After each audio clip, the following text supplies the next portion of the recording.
السلام عليكم ورحمة الله وبركاته، أهلا بكم في فيديو جديد على قناة الاستوديو الأهلي. ما تنساش قبل ما تبدأ الفيديو تعمل فيديو بلايك وشير وكومنت وتشترك في القناة لو أنت مش مشترك وتفعل زر الجرس واسيبكم مع الفيديو. صباحية مباركة على لاعبين بيراميدز وأحلى فرحة فوز النادي الأهلي. طبعا أنا فرحان جدا في عبد الله السعيد وفرحان جدا في رمضان صبحي. طبعا اللعيبة دي ومش من الأهلي، طبعا عندك رمضان صبحي ماشي من الأهلي عشان بيقول لك أنا طالع من الأهلي عشان آخد بطولات.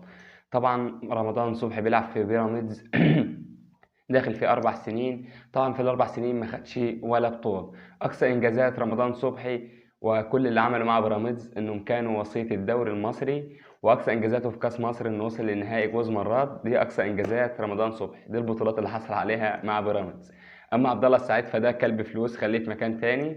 طبعا عبد الله السعيد وشريف إكرام الاتنين دول في مكان تاني، دول ما كانش رايحين عشان بطولات، دول رايحين عشان ياخدوا فلوس.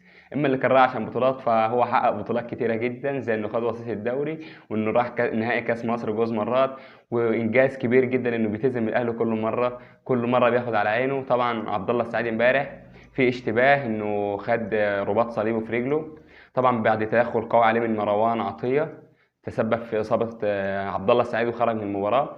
طبعا في شك كبير انه يكون مصاب برباط صليبي. طبعا عبد الله السعيد هو كان السبب في ان كريم فؤاد هو اللي يجيله رباط صليبي، فانا طبعا فرحان ان عبد الله السعيد جاله الاصابه دي.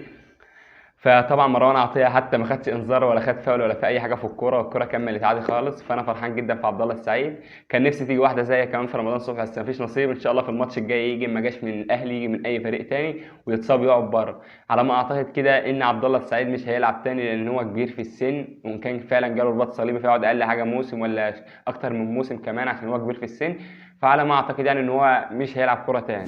طبعا امبارح كان فرحة جمهور النادي الاهلي، كل جمهور النادي الاهلي امبارح اتبسط وفرح بسبب فوزه على بيراميدز وان احنا خدنا النهائي كأس مصر. وطبعا فزنا ديت المرة ال 38، المرة ال 38 ناخد كأس مصر. طبعا كان فرحة كبيرة جدا وفي ظل ان المباراة كانت صعبة وان الفوز كان صعب شوية، بس قدرنا ناخد الماتش الحمد لله ودوسنا على بيراميدز. طبعا كنا هازمين بيراميدز المباراة اللي قبلها على طول في الدوري، كنا فايزين على بيراميدز 3-0.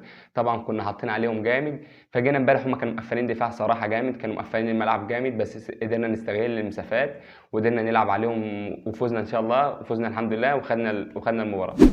طبعا في كلام من امبارح منتشر ان بيراميدز النادي هيتباع، ان اللي ماسك النادي او صاحب النادي هيبيع النادي.